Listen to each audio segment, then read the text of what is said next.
Brasil, a gente vai agora para notícias pelo mundo. Receba agora nosso analista de política internacional, Urian Fancelli, que vai conversar conosco sobre os Estados Unidos, Irã, Rússia e Ucrânia. Urian, queria justamente começar sobre a situação da política de imigração americana. Antes da gente ir para tão longe, porque depois do chefe do ICE, agora foi a vez de agentes envolvidos serem afastados. Essa situação, você acredita que ela chegou ao limite ou o presidente Donald Trump está colocando o pé um pouco no freio, apesar das imagens dizerem o contrário? Bom, boa tarde a todos, boa tarde, Rafael. Inclusive eu trago aqui agora também que a Reuters ela acabou de divulgar que novas ordens internas nos Estados Unidos, elas determinam que os agentes do ICE, que é aquele serviço de imigração e fiscalização aduaneira, eles não interajam e eles nem discutam mais com os manifestantes que até então estavam sendo classificados como agitadores.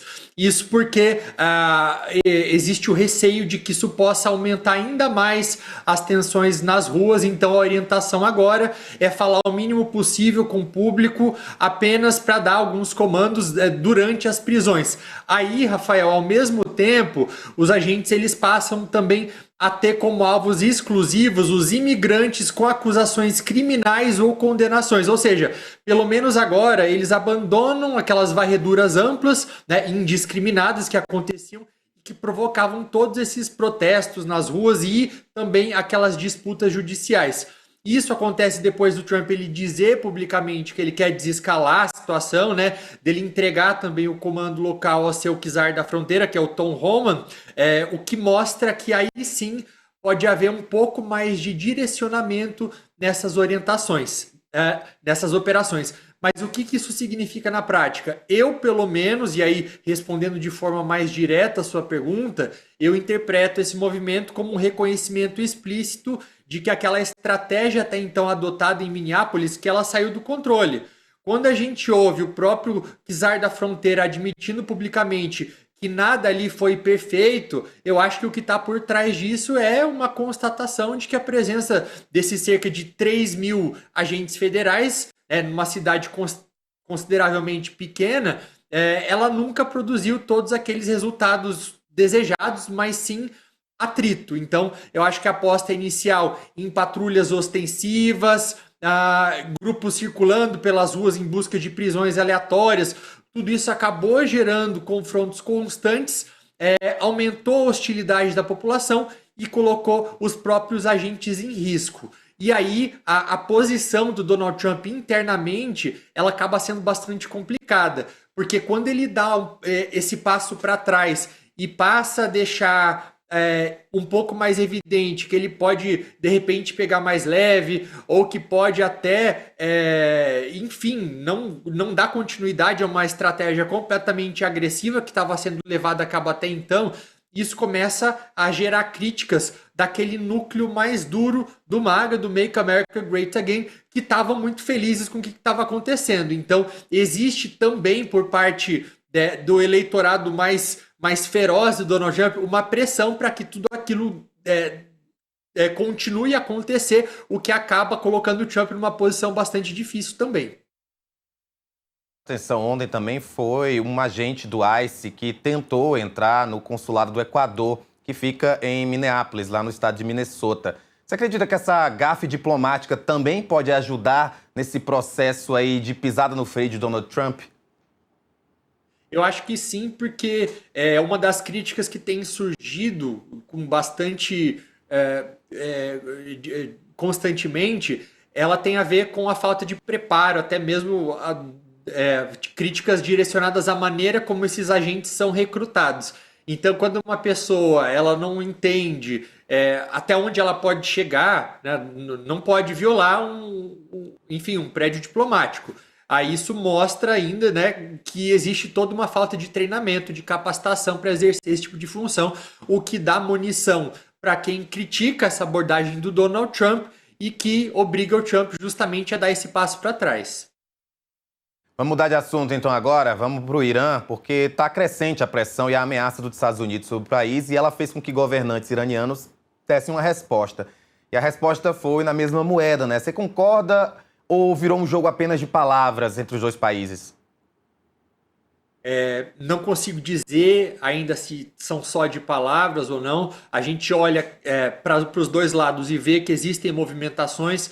É o caso, por exemplo, do Irã agora também recebendo mais 1.000 drones das suas forças armadas, preparando também bunkers pela cidade, por Teherã, por exemplo, caso haja algum tipo de ataque.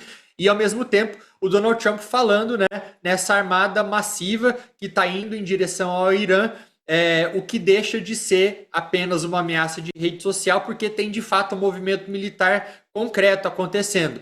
É o caso daquele porta-aviões americano, o USS Abraham Lincoln. Ele já está numa posição de onde os seus aviões eles conseguem atingir alvos dentro do Irã com bastante facilidade. Junto com ele também vem navios armados com mísseis que são capazes tanto de atacar quanto de se defender de uma resposta iraniana. E aí, além disso, também os Estados Unidos eles reforçaram as bases militares que eles têm na região. Eles deslocaram caças, eles ampliaram sistemas de defesa aérea, aumentaram bastante a presença de aviões de vigilância, de reabastecimento. E esse tipo de preparação ele costuma aparecer quando o país ele quer estar pronto para atacar, mesmo que ele ainda não tenha decidido se de fato ele vai dar continuidade, se ele vai apertar o gatilho, mas ao mesmo tempo o Trump ele muda também o discurso, né? Porque ele para de falar apenas em fazer ataques para apoiar aqueles protestos internos que estavam acontecendo. Ele passa a focar também diretamente no programa nuclear iraniano, nos mísseis e também no papel do Irã como um grande desestabilizador dessa região, como uma força que ajuda a estimular e a fomentar o terrorismo. Então, pode ser, e aí é provável, existem hoje mais analistas dizendo que a probabilidade de haver algum tipo de ataque, não sabemos ainda quem serão esses alvos desses ataques norte-americanos, se vão ser ou a própria liderança do regime ou as forças de segurança, mas que a probabilidade de haver algo é maior de não haver. Aí a gente continua analisando essa expectativa, mas vamos para outro conflito, agora a Rússia e a Ucrânia. Ao que tudo indica, o Trump está otimista em um acordo de paz. Inclusive, a gente noticiou aqui no Metrópolis que o Zelensky está inclinado a aceitar o encontro com o presidente Vladimir Putin. Você acha que esse encontro pode acontecer? Olha, eu acredito que isso seja algo bastante improvável. O próprio Zelensky, ele pode dizer que existe uma disposição por parte da Ucrânia, mas na prática ele precisa de todas as maneiras tentar convencer o Donald Trump de que ele está buscando paz. Mas o impeditivo, Rafael, em 2022 foi criada uma lei na Ucrânia que basicamente impede qualquer negociação direta entre o Putin enquanto ele continuar no poder. Essa lei ela nasce como resposta direta à invasão russa, né, a tentativa da Rússia de anexar aqueles territórios ucranianos, e a ideia ali era a seguinte: dizer para dentro e para fora da própria Ucrânia que não faz sentido sentar à mesa com quem está conduzindo uma guerra de agressão e tentando redesenhar as fronteiras à força. Internamente, essa lei ela também funciona como uma base de proteção para o governo ucraniano, porque tira de cena aquela pressão por acordos improvisados, negociações que sejam feitas sob chantagem militar. Agora, se a Ucrânia ela quisesse mudar isso, aí o caminho ele é político, ele teria que passar pelo parlamento ucraniano, seja revogando a lei, seja criando uma exceção bem delimitada, né, autorizando o encontro direto entre os dois, mas fazer isso por decreto também, se o Zelensky fizesse isso, seria também bastante perigoso. Agora, a Rússia ela chega para dificultar essa história. Por quê? Porque ela está dizendo que está pronta também depois dessa resposta do Zelensky. Ela diz que está pronta para o encontro entre os dois, mas ela impõe uma condição à Ucrânia de que esse encontro ele aconteça em Moscou. Ou seja, o Zelensky ele teria, teoricamente, que viajar até a Rússia. Só que qual que é o recado disso? Que o Putin ele não está aberto ao diálogo, mas sim ele está impondo a própria hierarquia. Olha só, a Ucrânia ela deixa claro que o Zelensky ele estaria disposto a negociar diretamente sobre esses dois pontos principais. É isso aí que você trouxe para a gente. Então, a Ucrânia ela está disposta a falar tanto sobre a questão dos territórios, quanto também sobre a questão da usina nuclear de Zaporizhia. E como que a Rússia responde a isso?